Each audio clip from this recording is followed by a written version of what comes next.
What's a fact that's real, but sounds completely fake? Mantis shrimp strike their prey so quickly, with speed up to 51 miles per hour and acceleration up to 10,400 grams, that it generates cavitation bubbles between their claw and the surface of the prey. The prey is hit twice, first by the claw at a force of 1,500 newtons, and second by the collapse of the cavitation bubbles, which produces a shockwave strong enough to stun or kill much larger prey than the shrimp itself. They can crack aquarium glass and split open a human thumb. Edit, accuracy. I did a little more reading and here are some other fun facts. Some species of mantis shrimp are rainbow-colored and mind-bogglingly beautiful. Humans have 3 types of color-receptive cone cells in our eyes that allow us to see all the colors we do. Mantis shrimps have 16 types of color-receptive cone cells and are able to see both UV and polarized light. The force of the collapsing cavitation bubbles produces temperatures of several thousand kelvins and also emits tiny bursts of light called sonoluminescence. Finally, here is a video of an unfortunate dude getting punched in the foot by a pissed-off mantis shrimp. https://m.youtube.com/watch V equals ab cos F's imksu. On a similar note, what do Anne Frank, MLK Jr., and Barbara Walters have in common? They were born the same year. Things many view as history were lived experiences by people alive today. The first African American children to go to desegregated schools in the South are the same age or younger than most Redditor's grandparents. Many of our parents are the same age. The guillotine is actually one of the most humane methods of execution. We use the methods we do in the modern day because they look better to the viewers. Lethal injection can cause extreme pain even when done correctly. Gas is also extremely painful and the electric chair is just hell on earth. The most humane way to execute someone is from close range with a large caliber handgun or shotgun to the lower back of the skull. Death is much quicker. And they used to post your films to you. I remember getting the flyers for the free trial during the freshers week in my first week of uni. Edit, please stop replying to tell me they still do. That's great, enjoy. I don't need to get my hopes up every time I procrastinate on Reddit that I might have a meaningful conversation, but it's just someone else telling me that a memory of something not that long ago is something that still exists. To a lesser degree, stop telling me I'm from the UK. I am aware of this and moved away to combat the problem.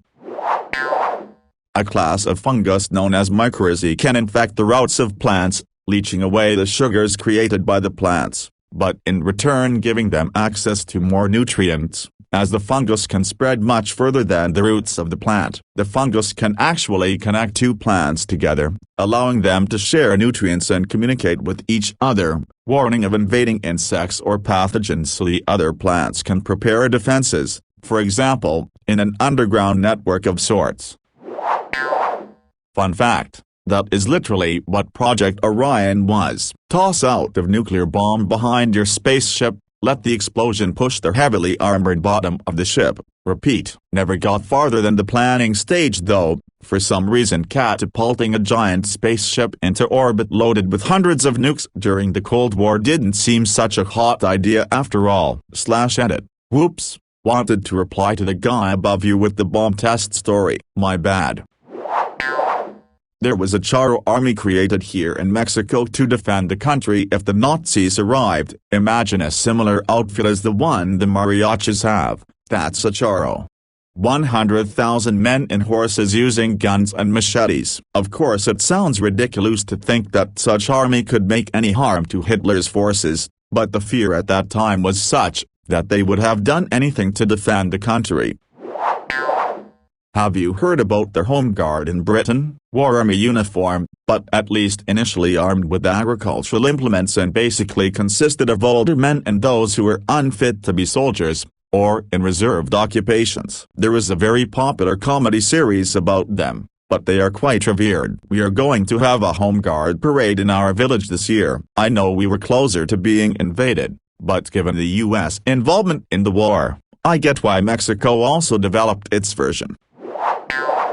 That terror was real and not some bizarre folk tale. At the start of the War of the First Coalition, Terreur joined the French Revolutionary Army, where even quadruple the standard military ration was unable to satisfy his large appetite. He would eat any available food from gutters and refuse heaps, but his condition still deteriorated through hunger. He was hospitalized due to exhaustion and became the subject of a series of medical experiments to test his eating capacity, in which, among other things, he ate a meal intended for 15 people in a single sitting, ate live cats, snakes, lizards and puppies, and swallowed eels whole without chewing. Despite his unusual diet, he was underweight, and with the exception of his eating habits he showed no signs of mental illness other than what was described as an apathetic temperament.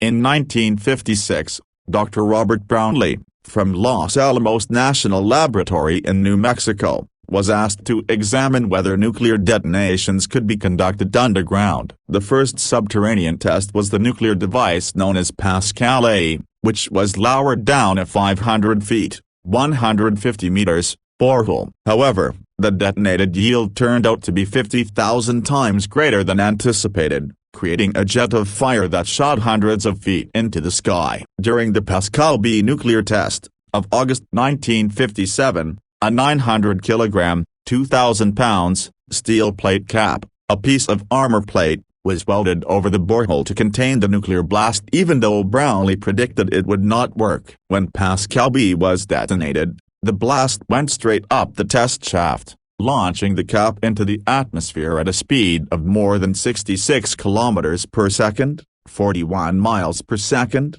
240,000 kilometers per hour. 150,000 miles per hour. The plate was never found. Scientists believe compression heating caused the cap to vaporize as it sped through the atmosphere. A high-speed camera, which took 1 frame per millisecond, was focused on the borehole because studying the velocity of the plate was deemed scientifically interesting. After the detonation, the plate appeared in only 1 frame. But this was enough to make an estimation of its speed. Dr. Brownlee joked the best estimate of the cover's speed from the photographic evidence was it was going like a bat. Brownlee estimated that the explosion, combined with the specific design of the shaft, could accelerate the plate to approximately 6 times Earth's escape velocity. In 2015, Dr. Brownlee said, "I have no idea what happened to the cap, but I always assumed that it was probably vaporized before it went into space." Later calculations made during 2019,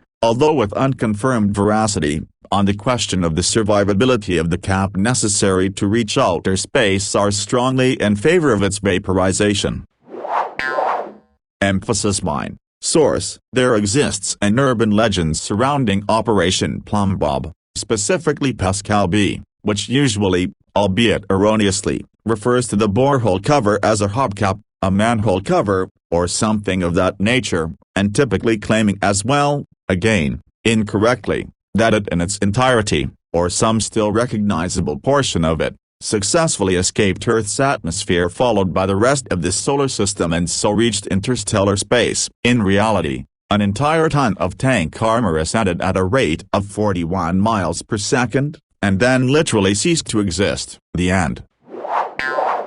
Bamboo is a grass. Echidna has 4-headed penis. Peanuts are legumes. Beans. Some carnivorous plants are sticky enough to trap birds, not the monkey cubs in jungles. I'm talking about mats of sticky leaves strong enough to keep birds from flying away. Some people do not react with poison ivy, poison oak, or poison sumac. Giant kelp can grow up to 2 feet a day under the right conditions. Giant redwood and sequoia trees' branches get thicker as you go up, allowing for unique ecosystems to develop at their canopies. Pineapple is a kind of bromeliad. Strangler figs literally choke other trees by squeezing their trunks until they die. Some plants have no chlorophyll and get nutrients by parasitizing other plants. There is no agreed-upon botanical definition of tree. Edits fixed the tree thing and cleared up the oak and sumac. Thank you to those that brought those to my attention.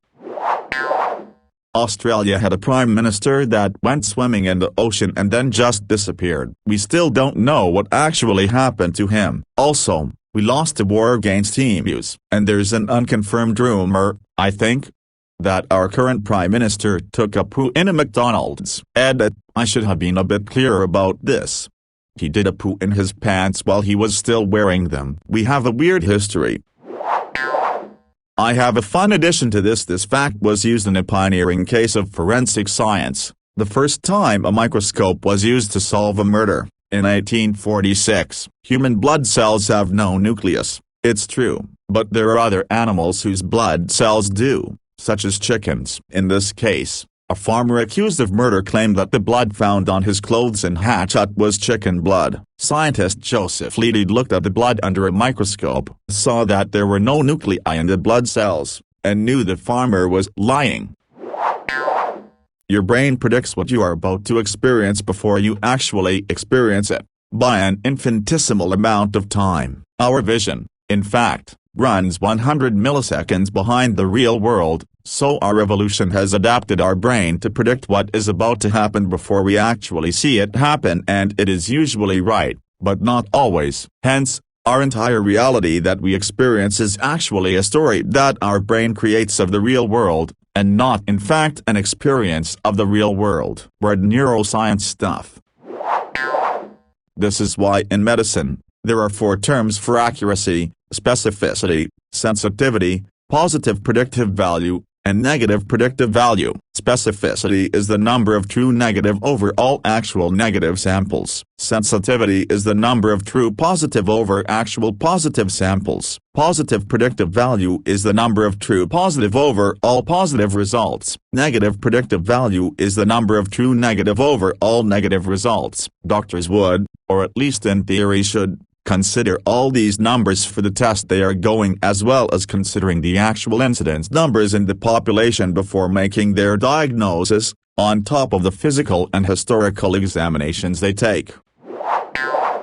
I have 2, Cleopatra 7, the Cleopatra, was born closer to the invention of the iPhone than to the construction of the Great Pyramids. Mansa Musa of Mali was the wealthiest man in human history. He was so rich, when he went on a pilgrimage to Mecca, he spent so much gold on the way there he actually caused rapid hyperinflation of basic goods because he devalued gold so severely, he actually had to buy the gold back at an increased rate in order to stabilize the entire regional economy. 22-year window where a samurai could have sent a fax to Abraham Lincoln. Not really, and this is very misleading. Alexander Bain's 1843 invention didn't work in any way that could be considered fully successful. Honest Abe and the samurai would have had to been standing a few feet apart and would have only a vague idea of what was on the fax. A much better fact is that the first commercial telefax service existed between Paris and Lyon in 1861. 11 years before the telephone was invented. It was created by Giovanni Caselli. That the manufacturer of McDonald's McFlurry machines, Taylor, has been running a repair racket for years, bugging their machines with malicious code, keeping franchises in constant need of their monopoly on repairs. A small firm called Kitch developed a device that can diagnose and debug the machines. The 2 companies are now in court after Kitch filed a restraining order following numerous attempts to purchase machines directly, through lawyers, franchisees, and using aliases. I've been watching YouTube pilots and airplane crash videos a lot recently. The passenger air mask's air is produced chemically. The process starts when you rip the mask down. It lasts around 20 minutes. Pilots have tight gas masks. There are multiple carryable oxygen tanks in airplane for passengers who need more oxygen, or if the oxygen runs out. The air is meant for rapid depressurization. When there's a hole in airplane in higher altitudes, you can breathe air in lower altitudes. Even while the airplane is up, the air is meant for the time when plane descends to safer altitudes. Safest place an airplane is in the back of the plane. If the airplane crashes on water, it'll be in million pieces. You always want to hope that the pilot lands on land, even it meant the plane collides to trees and forest. Edit: if the plane is about to crash, the pilot might not make any announcement, or it might come few seconds before impact. Can confirm. I'm surgical tech. Many a surgeon have just shoved bowel at me and told me to hold them out of the way. Then after, just let them slide back into place. Although to be fair, intestines don't get as mixed up as movies would have you believe. The omentum looks like a giant cheese curtain running off the entire intestine and anchoring it to the body. Keeps stuff pretty organized, even while moving things about. Close, but not quite. He shot a cop and ran, then took 2 hostages, who managed to escape unharmed later during the event. The cops played a recording of Snoop trying to convince him to turn himself in. Not Snoop directly, but he wouldn't. When they finally breached the apartment he had barricaded himself in, the police found him dead with a gunshot to the head, presumably self-inflicted, as the police denied firing any shots at all during the standoff. There are more bacterial cells than human cells in your body. There are more water molecules in a glass of water than there are glasses of water in all the oceans. The density of the gas you breathe in affects the pitch of your voice. Low-density gases, for example helium, make your voice high-pitched, but high-density gases make your voice lower-pitched. This is due to the way the sound waves travel through gases of different densities. Lemons are not naturally occurring. Humans created them as a hybrid of bitter orange and citron. Cleopatra lived closer to the release of the iPhone than she did to the creation of the pyramids of Giza. Pyramids built 2600 BC, Cleopatra lived from 69 BC to 30 BC. iPhone released in 2007. Mosquitoes are responsible for half of all human deaths. About 108 billion humans have existed. Mosquitoes are thought to have killed about 54 billion. There are stories that they weren't, which are often regarded as myths, but they are also known to have some kind of passed-on culture and heavily suspected to have a complex language. Maybe they did try to attack us at some point in time and paid badly. Now, don't ever fuck with those. We did once and they came back and killed almost our whole family. But they have a weakness. Be cute and cuddly, and they will even protect you. That said, around the coast of Spain there is a group which currently attacks sailboats, like ripping the rudder off and then trying to capsize them. So maybe, fuck it, they are stealing our food, putting poison in the water and making way too much noise. We don't care anymore. If we have to go, let's make it worth it. I really like them. Still, beautiful, fascinating animals.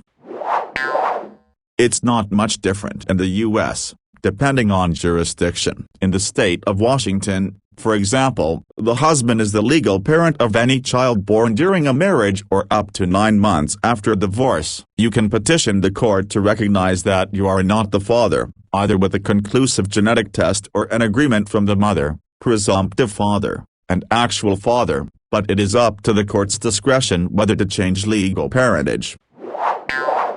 In the U.S., if your wife cheats on you, gets pregnant and has the baby, while you're still married, DNA proof won't get you out of child support. My lawyer informed me of this when we both found out she had forged my signature on the divorce papers. The only good thing about being divorced and not knowing it, meant she screwed herself out of free money.